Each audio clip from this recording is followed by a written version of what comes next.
Hello friends, welcome to my channel. അപ്പം ഞാൻ ഇന്ന് വന്നേക്കുന്നത് നല്ല സോഫ്റ്റ് ആയിട്ടുള്ള അതേപോലെ തന്നെ നല്ല ടേസ്റ്റി ആയിട്ടുള്ള റവ ഇഡ്ഡലിയുടെ റെസിപ്പിയുമായിട്ടാണ്. ഇത് നമുക്ക് പെട്ടെന്ന് തന്നെ തയ്യാറാക്കാം. അപ്പം നമുക്ക് നമ്മുടെ റവ ഇഡ്ഡലി എങ്ങനെ ഉണ്ടാക്കുന്നതെന്ന് നോക്കിയാലോ. അപ്പം നമ്മുടെ റവ ഇഡ്ഡലി ഉണ്ടാക്കാൻ വേണ്ടിയിട്ട് ഞാനിവിടെ ഒരു പാത്രം വെച്ചിട്ടുണ്ട്. നമുക്കതിലേക്ക് കുറച്ച് ഓയിൽ ഒഴിച്ച് കൊടുക്കാം. ഞാനിവിടെ സൺഫ്ലവർ ഓയിലാണ് യൂസ് ചെയ്യണത്. കുറച്ച് മതി. എണ്ണ ചൂടായിട്ട് വരുമ്പോൾ ഇതിലേക്ക് ഒരു 1/2 ടീസ്പൂൺ കടുക് ഇട്ട് കൊടുക്കാം. അതേപോലെ തന്നെ 1 ടീസ്പൂൺ ഉഴുന്ന് പരിപ്പ്.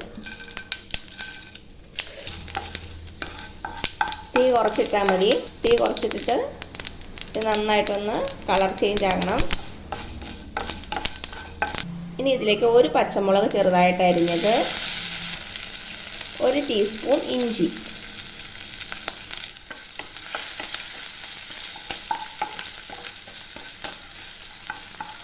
ഒരു തണ്ട് കറിവേപ്പില ചെറുതായിട്ട് കട്ട് ചെയ്തത്. ഇനി ഇതിലേക്ക് ഞാൻ ഒരു മീഡിയം സൈസ് ക്യാരറ്റ് ഗ്രേറ്റ് ചെയ്തത് അതും കൂടെ ചേർത്ത് കൊടുക്കാം. നന്നായിട്ടൊന്ന് വഴറ്റി കൊടുക്കാം. ഞാൻ ഇതിലേക്ക് ഒരു നുള്ള് മഞ്ഞൾപ്പൊടിയും കൂടെ ചേർക്കുന്നുണ്ട്, നമ്മുടെ ഇഡ്ഡലിക്ക് ഒരു കളർ കിട്ടാൻ വേണ്ടിയിട്ട്. ഇത് ഓപ്ഷനിലാണ്, വേണമെങ്കിൽ മാത്രം ചേർത്താൽ മതി. നമ്മുടെ ക്യാരറ്റ് ചെറുതായിട്ടൊന്ന് വഴറ്റി കൊടുത്തു. ഇനി ഇതിലേക്ക് ഒരു നുള്ള് കായപ്പൊടിയും കൂടെ ചേർത്ത് കൊടുക്കാം. ഒരു നുള്ള് മതി. നന്നായിട്ടൊന്ന് ഇളക്കി കൊടുക്കുക. ഇനി നമുക്കിതിലേക്ക് റവ ചേർത്ത് കൊടുക്കാം. ഞാനിവിടെ വറുത്ത റവയാണ് യൂസ് ചെയ്യണത്. 1.5 കപ്പ് വറുത്ത റവ ചേർത്തിട്ട് ചെറു തീയിൽ വെച്ച് നന്നായിട്ടൊന്ന് വറുത്തെടുക്കണം. ഒരു 5-6 മിനിറ്റ് നമുക്ക് വറുത്തെടുക്കണം.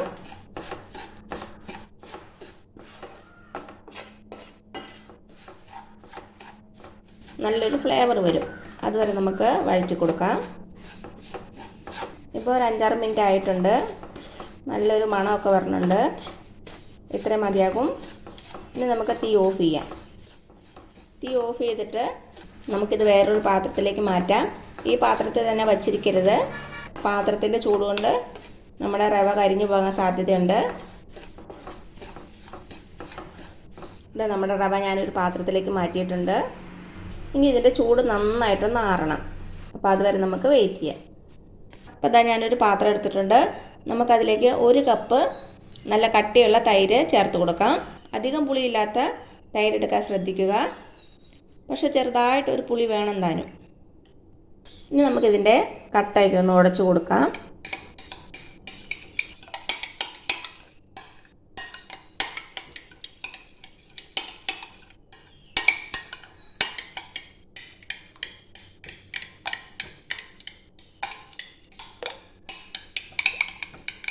അപ്പോൾ അതായത് ഇതിൻ്റെ കട്ടയൊക്കെ ഉടഞ്ഞിട്ടുണ്ട്. ഇനി ഇതിലേക്ക് നമുക്ക് കുറച്ച് മല്ലിയില അരിഞ്ഞ് ചേർത്ത് കൊടുക്കാം. കുറച്ച് ഉപ്പും കൂടെ ചേർത്ത് കൊടുക്കാം. നന്നായിട്ടൊന്ന് മിക്സ് ചെയ്ത് കൊടുക്കുക. ഇപ്പോൾ എന്താ നമ്മുടെ റവയുടെ ചൂട് ആറിയിട്ടുണ്ട്. ഇനി നമുക്ക് നമ്മുടെ തൈരിലേക്ക് ചേർത്ത് കൊടുക്കാം.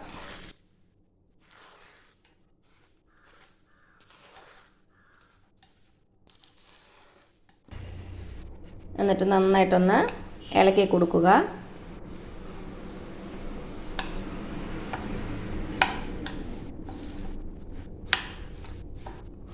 തൈരും റവയും കൂടെ നന്നായിട്ട് യോജിച്ച് വരണം. ഇപ്പം എന്താ നന്നായിട്ട് മിക്സ് ചെയ്ത് കൊടുത്തു. ഇനി ഇതിലേക്ക് നമുക്ക് ആവശ്യത്തിനുള്ള വെള്ളം ഒഴിച്ച് കൊടുക്കാം. ആദ്യം നമുക്ക് 1 കപ്പ് വെള്ളം ഒഴിച്ച് നോക്കാം. നന്നായിട്ടൊന്ന് ഇളക്കി കൊടുക്കുക.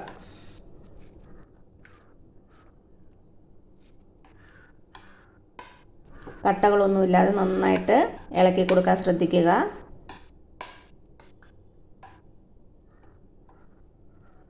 ഒരു ഫോർക്ക് യൂസ് ചെയ്ത് ഇളക്കി കൊടുത്താൽ കട്ടകളൊന്നുമില്ലാതെ എളുപ്പത്തിൽ നമുക്ക് മിക്സ് ചെയ്യാൻ പറ്റും.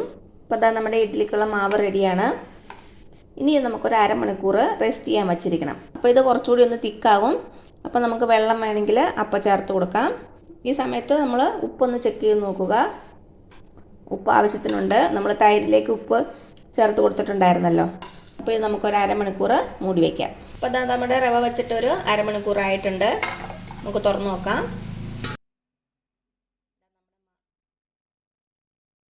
നമ്മുടെ മാവ് കുറച്ച് തിക്കായി വന്നിട്ടുണ്ട്. കുറച്ചുകൂടി വെള്ളം ഒഴിച്ചു കൊടുക്കാം. വെള്ളം അധികമായി പോകരുത്. വെള്ളം അധികമായാൽ നമ്മുടെ മാവ് പൊങ്ങി വരികയില്ല. അത് കാരണം വളരെ കുറച്ച് മാത്രം വെള്ളം ഒഴിച്ചു കൊടുക്കാം. ഒരു 2-3 ടേബിൾ സ്പൂൺ വെള്ളം കൂടെ ചേർത്ത് കൊടുത്തു.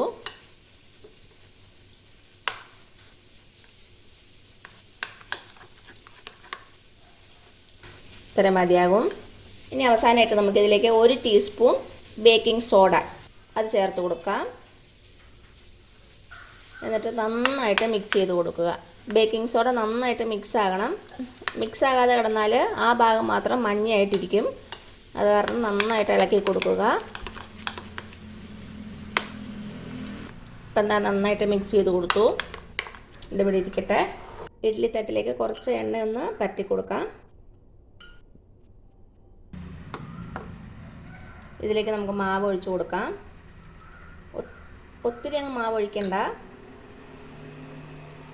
ഒരു 1/4 ഭാഗത്തോളം ഒഴിച്ചാൽ മതി.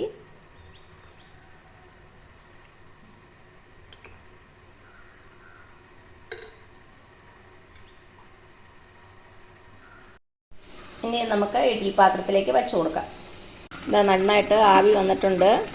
ഇഡ്ഡലി തട്ട് അതിലേക്ക് വെച്ച് കൊടുത്തു. ഇനി നമുക്ക് മൂടി വെച്ച് കൊടുക്കാം. ഇനി നമുക്കിതൊരു 10-12 മിനിറ്റ് വേവിക്കണം. 12 മിനിറ്റ് ആകുമ്പോഴേക്കും നമ്മുടെ ഇഡ്ഡലി നന്നായിട്ട് വെന്തിട്ടുണ്ടാവും. ഇപ്പോൾ അതാ ഒരു 12 മിനിറ്റ് ആയിട്ടുണ്ട്. നമുക്ക് തുറന്നു നോക്കാം. ഇതാ നമ്മുടെ ഇഡ്ഡലിയൊക്കെ വെന്തിട്ടുണ്ട്. ഇനി നമുക്ക് പുറത്തെടുത്ത് വയ്ക്കാം. ഇനി ഇതൊരു 5 മിനിറ്റ് ഇങ്ങനെ ഇരിക്കട്ടെ. തണുത്തതിന് ശേഷം നമുക്കിത് ഇഡ്ഡലി പാത്രത്തിൽ നിന്നെടുത്ത് സെർവിങ് പാത്രത്തിലേക്ക് മാറ്റാം. ഇപ്പം എന്താ അതിൻ്റെ ചൂടാറിയിട്ടുണ്ട്. നമുക്കൊരു പാത്രത്തിലേക്ക് മാറ്റാം.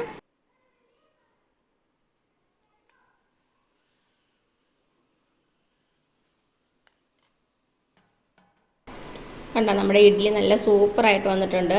നല്ല സോഫ്റ്റാണ്.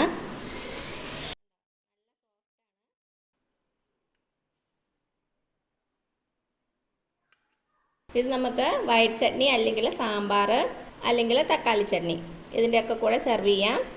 അപ്പോൾ എല്ലാവരും ഒന്ന് ട്രൈ ചെയ്ത് നോക്കുക. എന്നിട്ട് അഭിപ്രായങ്ങളൊന്നും അറിയിക്കാൻ മറക്കരുത്. അപ്പോൾ ഈ വീഡിയോ ഇഷ്ടമായാലും താഴെ കാണുന്ന ചുമന്ന സബ്സ്ക്രൈബ് ബട്ടണിൽ ഒന്ന് പ്രസ് ചെയ്ത് സപ്പോർട്ട് ചെയ്യണേ. അപ്പോൾ അതിൻ്റെ തൊട്ടടുത്തൊരു ബെല്ലൈക്കൺ വരും. അതും കൂടെ പ്രസ് ചെയ്ത് ഓൾ എന്നുള്ള ഓപ്ഷൻ കൊടുക്കുക. ഇനി പുതിയ റെസിപ്പി ആയിട്ട് വരുന്നവരേക്കും thank you so much. By.